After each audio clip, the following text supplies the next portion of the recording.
Very excited to talk to today, Jorma Taccone. We are big super fans of Lonely Island. We grew up basically with you. Incredibad, I think, is the last CD I ever bought. Wait, really? Before the revolution, before everything imploded, where everything switched over to streaming. I think. By the way, it was actually crazy because the way it went was like Incredibad, and then Turtleneck and Chain was our biggest album, and then but it was precipitously like as streaming came in, you like watch just like your like album sales go down, down. It's all on streaming.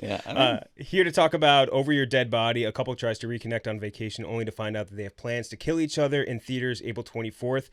I get a little nervous anytime I hear that there's going to be an American remake of a well-liked Scandinavian movie. There is instant nerves. Yep. It's always going to happen. Same here. I was going to ask, so that's the first question. Is there any nerves about living up to like a well-liked foreign movie, especially because they have such different sensibilities? Yes.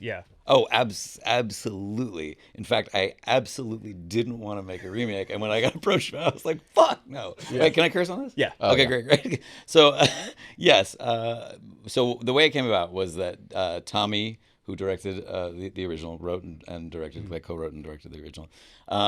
It's a fucked up movie. It's like it's really dark, as with a lot of European movies are. It's emotionally dark. It's like the characters are really hate each other, like absolutely hate each other in a way that like to me felt like it was. Well, I'll get to this part, but like the way it came about was that Tommy had been quoting Hot Rod, MacGruber, Popstar, and this guy Danella, who is his producer, was like, I'll just call that dude up. We're like, we should like, there's a Venn diagram here. Like Tommy makes like action comedy, Norman makes like comedy action stuff. Like we should work together. I don't vibed out super. Well, I mean, I love all the stuff that Tommy makes, right? So I checked out. Guy called me like a week later. Was like, yo, would you ever make a remake?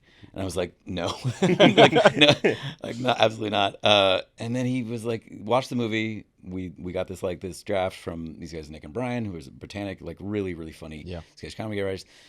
I loved the movie. Was like, this is like, it's such a great premise. It has the way it's built, like the structure of it, if you like the original, is what I really like about it is that it's so surprising. It goes all these weird different directions. And us as audience members, like nowadays, like because you know how things are supposed to happen in a movie, it's so surprising and fun to like see something that moves in a totally different way.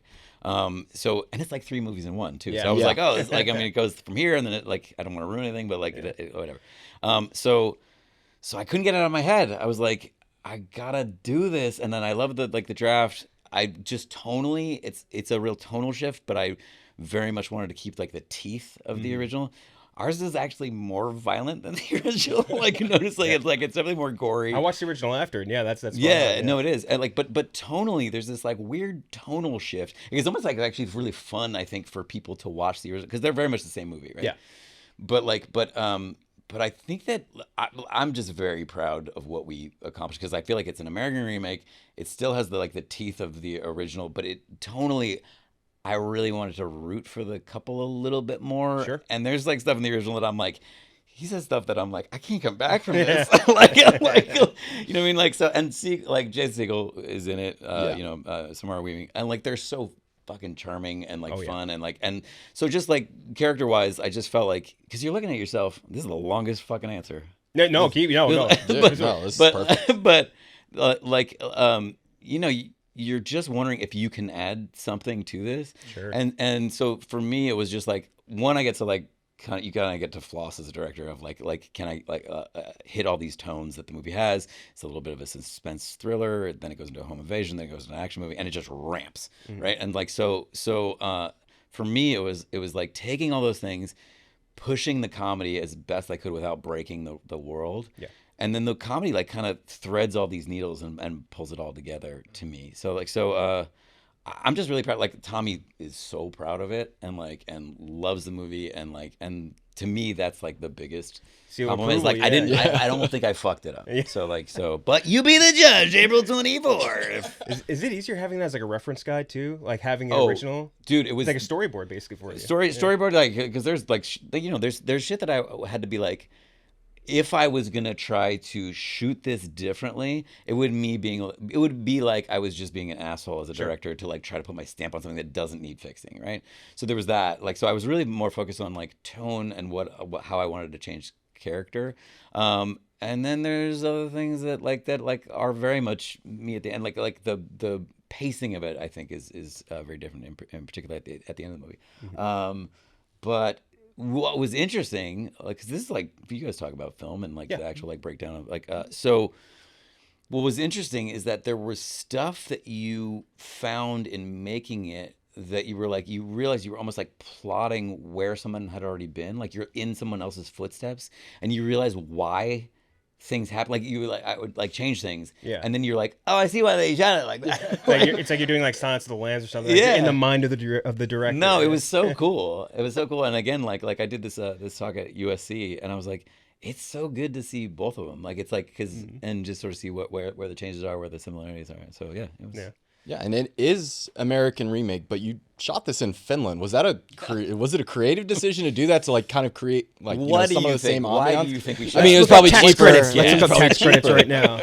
No, I mean, one, it is supremely beautiful. Gorgeous. Yes. It's a cabin on a lake. I think there's 17,000 lakes in Finland. Oh, goddamn. My two options, like, to be able to like make this movie at the price point we did, which we did it on like I don't want to say shoestring, but like it's like for what we accomplished, it's amazing. Like it's like because I think the movie feels really big for like like it being a smaller contained kind of movie.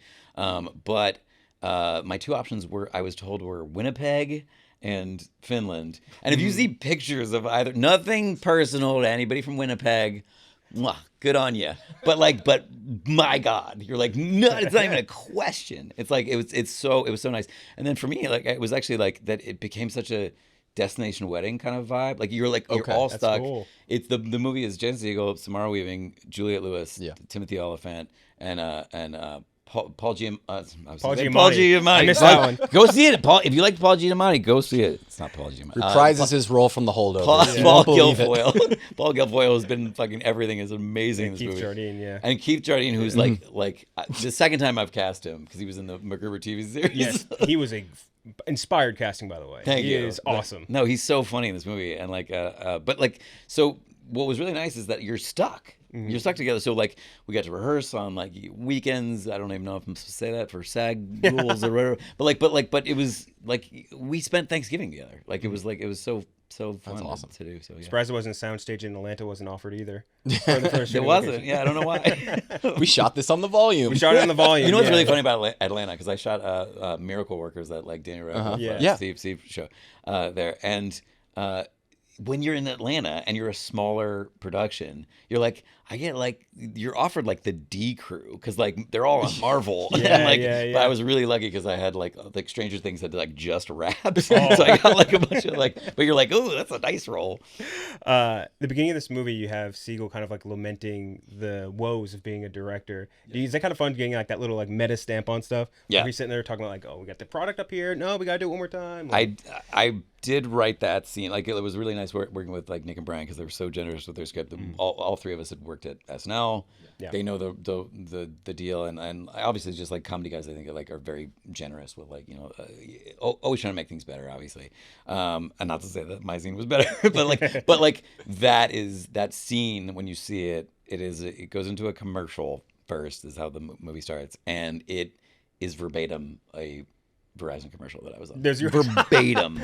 And I no shade to all of the wonderful people that I worked with, but it like, I think I even was making fun of them on the day. So it was like I remember that. I think I've told you this before. Like the first job I had was like 18 as a grip on a Target commercial. Yeah. And I've done Target commercials too. And I was working for my uncle's company, and like I walked up to the director and I was like, I think you should change this thing here. And my uncle like fucking vice gripped me and pulled me aside, so you don't talk to them. Yeah. They got enough shit going on. You know what's funny though? I'm more chill about stuff than that. Like I would be much kinder than some directors about that type. You say that now, but you should have seen what an asshole he was. I was an asshole.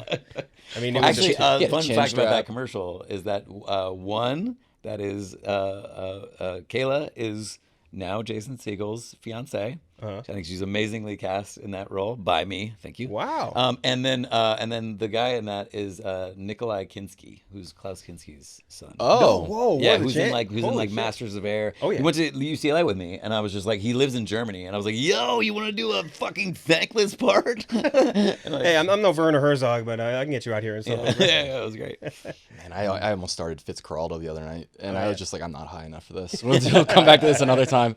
We talked about that the cast before, and like obviously once you get out there, it sounds like it was a great time. But was there any like sell when you were like, come to Finland for I don't know how long the shoot was, 3 weeks? Well, I don't, like again, there's a lot of surprises in this movie, and I don't want to ruin anything. But there's a big surprise at the end, and so no, like dudes showed up, like people really showed up for me in a way that I'm like unbelievably thankful for,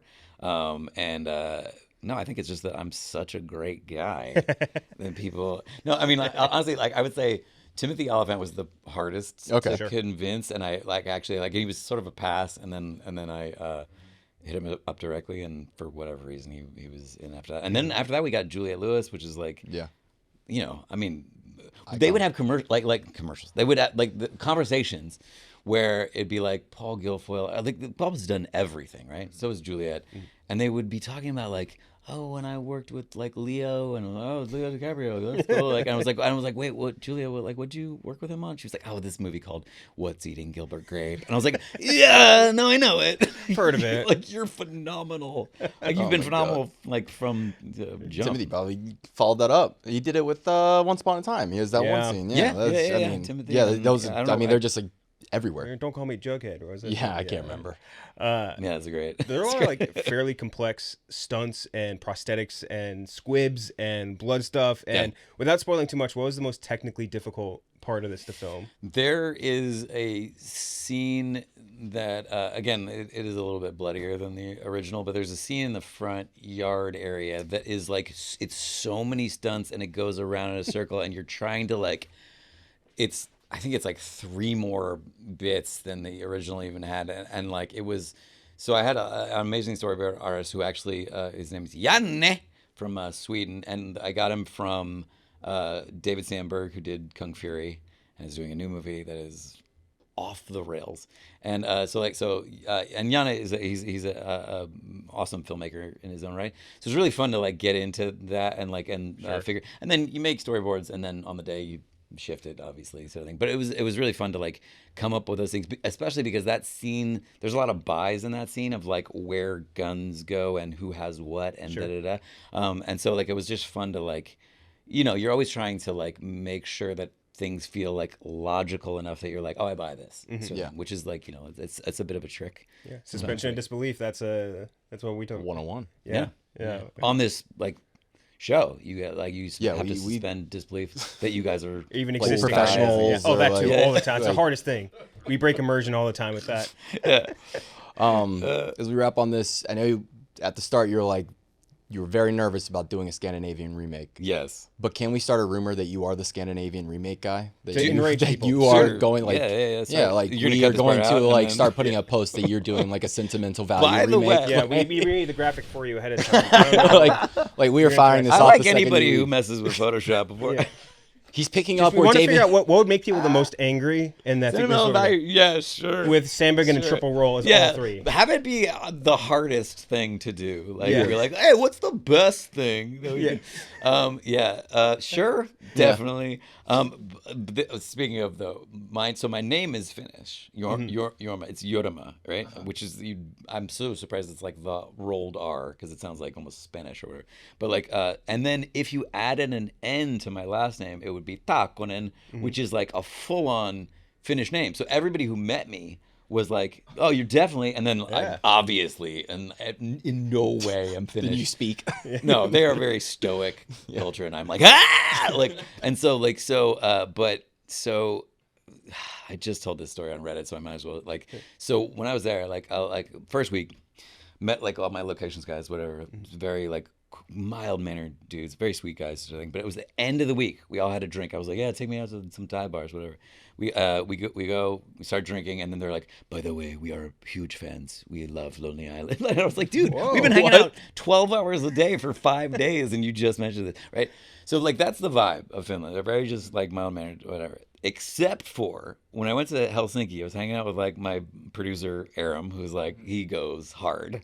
So he was like, let's hang out with all these guys. I was hanging out with like the who's who of like Finnish like Hollywood basically. And you know the vibe of like I've been to this party in the States, but like I'm just so I don't know who's who. It's a relative, yeah. But but like I'm like everyone's clearly like famous, right? Yeah. So those people are all very confident, like, and so these guys there's a bunch of people like on shrooms, and the guys are like, "Yo, you know what your name means, bro? You know what your name means?" And I was like, "What?" And they were like, "It means like a massive fucking cock." And I was like, "What?" And I had 2 people act out where they were like a veiny fucking like using their wrist to act out veiny cock, and then be like, "Blah blah blah." And they're like, so nobody names their kids Jorma anymore. Yeah. And the guy who was in Sisu, his name's Jorma, right? Yeah. So there's a lot of people who were like, "Oh yeah, all my uncles are named Jorma," but like not like last year in Finland, 0 people named their kid Jorma. So, it's like someone going by like Dick now, I guess. People don't go by Dick anymore. Like nobody's calling their people kid Richards out there, you gotta go by Dicks again. Like, you know what? With people naming their kids' names crazy, every kid like that I know now has like a pretty interesting. Go back to Dick. You know what I mean? I just saw an article yesterday, like some guy in Germany got like arrested, and his name is Adolf. I'm like, how are they still naming people Adolf? Well, there? how old though? You mean like a teenager? He wasn't that old. He was like in his 30s. I'm like, how are you still naming kids Adolf? That one's just got to go. Yeah, they lost. Come on, man. They lost the rights on that one. Yeah. Again, obviously, Over Your Dead Body. It's amazing. We have to talk about so many other things as well if we can. Popstar is one. That's one of our favorite movies. We love Popstar so much. And I think you parodied. It was kind of prophetic in a lot of ways, I think, because it parodied like the U2 album, right? But then now you see so many brand deal nightmares with Popstars. You see fans begging for like nostalgia stuff versus new stuff, which is may not necessarily a new thing. The catchphrase verse is now basically what TikTok is. Like every pop song needs a catchphrase verse for them to get viral on TikTok. It's kind of funny, like how much it's been able to just sort of prophesy. Well, when we were writing, there was stuff that we had to take out because it then happened. Oh, like I can't remember. There was something with Nicki Minaj that we wrote. I can't remember what it was, but then the real crazy one was we wrote something where in the movie he has his turtle Maximus, right? And so he had a deal with Nike for the Air Maximus, and it was a shoe that bombed, which was your big toe sticks out of it like a turtle head. So it was a animal-themed Air Max. Yeah. And then right when we wrote it, and then it came out that Macklemore had a salmon-themed Air Max. No fucking because of like Seattle. And we were like, oh my God. Like he's going to think we're making fun of him now. Conor Frewayski is already, he's so close to Macklemore already visually. Man, that's crazy. Well, definitely, I mean, the Equal Rights song was definitely a little bit of a nod to the beginning of that Macklemore song. Dude, Ringo at the end of that. Just like, thou doth protest. Yes. Gotta ask about this. The War of the Worlds sound with the helmet. Oh, yes. The helmet. Do you know the backstory of this? Somewhat. Like, how does I know that you couldn't get the rights, and then somehow Spielberg came through for you. Is that so? Okay. So whenever you make a movie, right? Like then there is a legal like the legal teams from the studios like comb through it. I don't know how many lawyers are involved, but they comb through it.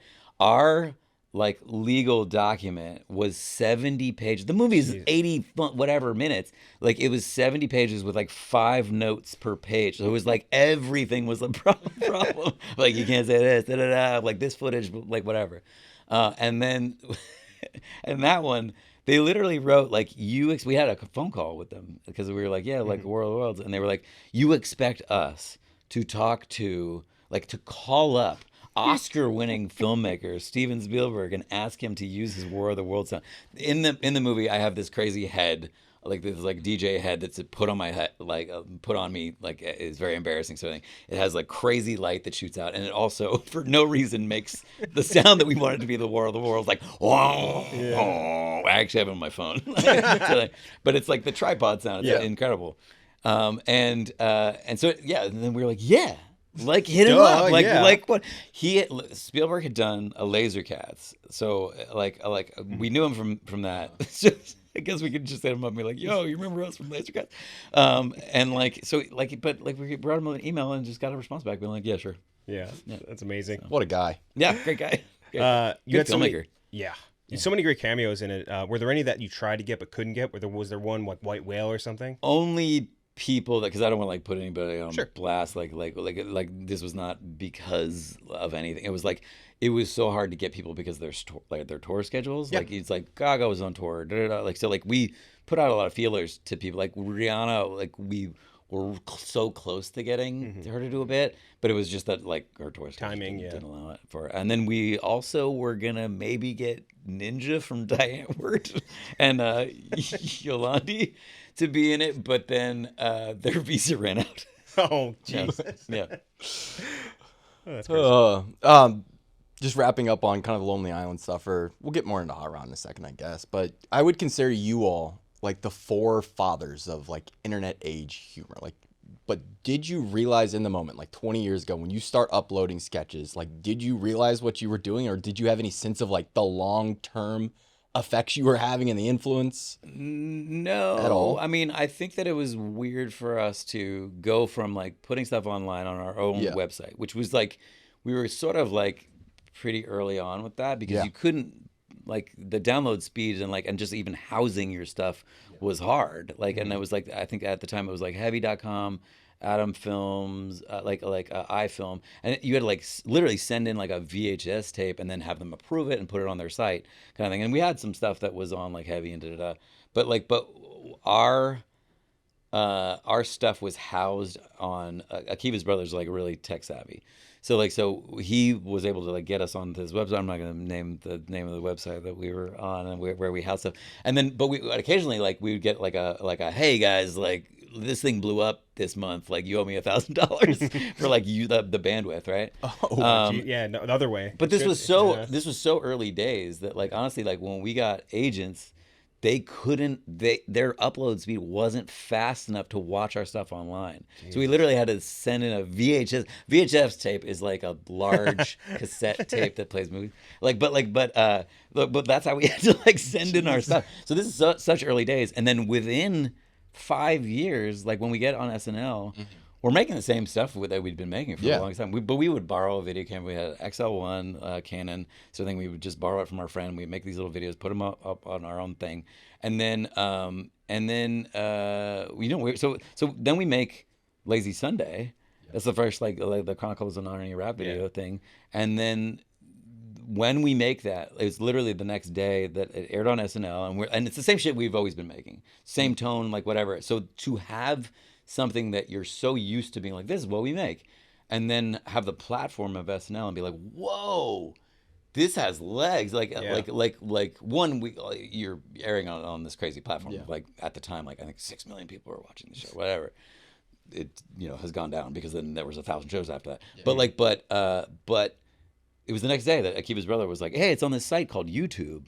And we were like, oh, cool, like whatever. And then it was big on YouTube. Like it was like, so we got intrinsically linked with the rise of YouTube because all the articles had to be like, and there's things like this, like Lazy Sunday. So yes, like we got tied to the internet, but it was all from like putting stuff on SNL and then having the second life. More of like a byproduct than like intention.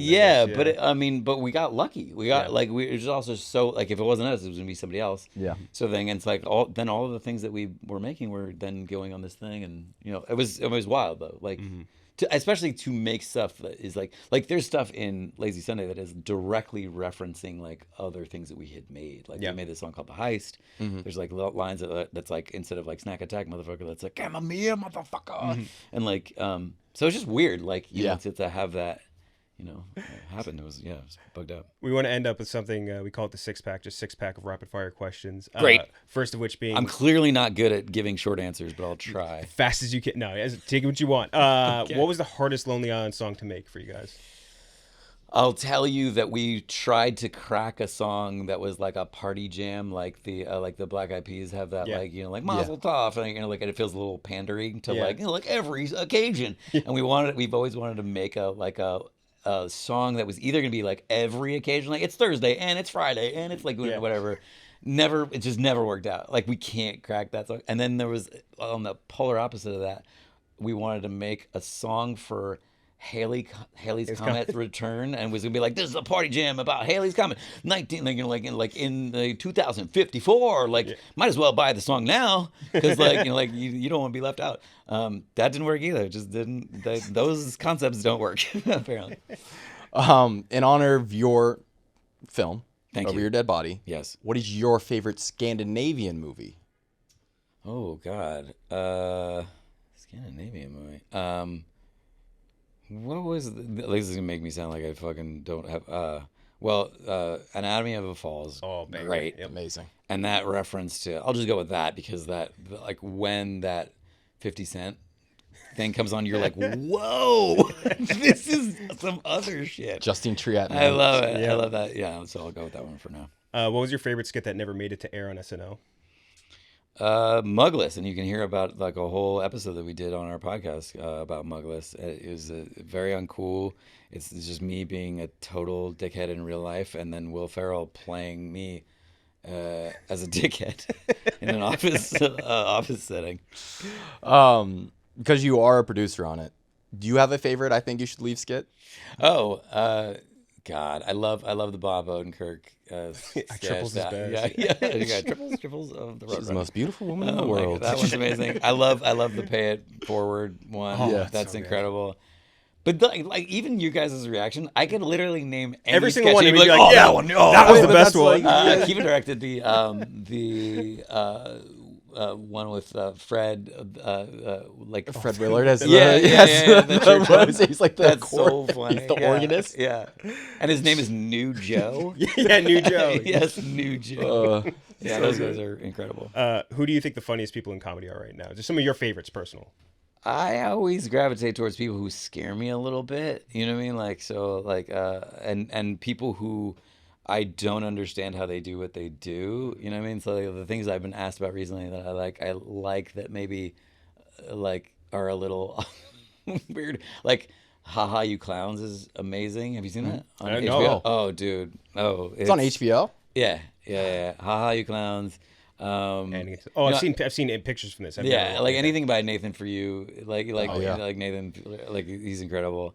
Honestly, I think you should leave. I think is amazing. For sure. And then I like a lot of British comedy. I just got to work with Julian from Mighty Boosh, and like that guy I've put on a pedestal forever. Mm-hmm. But I'm trying to think of others. You know, I had a good one. Connor O'Malley had the great video recently. Did you The see the Irish Highness? Connor's amazing. God, his brain is on another level. And that one that also James Acaster is unreal. I love Shang Wang. He has a new special. But yeah, check out Shang Wang. We're in a good spot now. Yeah. I feel good about where comedy's at right now. It feels good. And then finally, hypothetically, if like money was not like a thing, like you have an unlimited budget, you won the lottery, but you can only spend it on making a movie. Yeah. What movie are you making? I've been making a. So I fell off a ladder, right? Like that. Like I heard about this. Yeah. So I could have died. I'm glad I didn't. I'm very glad I didn't. But while convalescing, I was making, for no reason, I shot a scene with my daughter where she's like playing two roles. It's like a princess, like action adventure. It just became this because after I shot it, I was like, she's pretty good. Yeah. And she's 5 years old. So and I'm making her say crazy shit. And then so I made this like 6-minute action adventure starring my whole family, including my dog, sort of thing. And I was like, dude, I would love to make this into an actual feature, like in the way that like they made Holy Grail for like $400,000. Like it was a lot more than like if you whatever. We just need George Harrison to come in. But honestly, like I would love to make like a full feature with like 5-year-olds. That would be awesome. Yeah, that would be amazing. Yeah, you wrote a children's book too, right? I did. Yeah. I mean, you got the I think the. Yeah, it's called Little Fox in the Wild Imagination, and there's another one I'm working on right now. So yeah. Oh, amazing. Yeah. So again, Over Your Dead Body, we saw it, we really liked it, and again, the bar is hot. When you hear Scandinavian remake American, Oh. there's the walls go up. You're like, oh boy, I don't know. Yeah. No matter who's in it, and then man, it's good. But And then just know that the director Tommy Big loves part of it. So yeah. and then I watched the original, and I was like, this is justice. This is pure justice. Thank which you. on Netflix too Thank as you. well. Yeah, no. So- High praise. Yeah. That's So high thank you praise. so much for joining us. Make sure to check it out.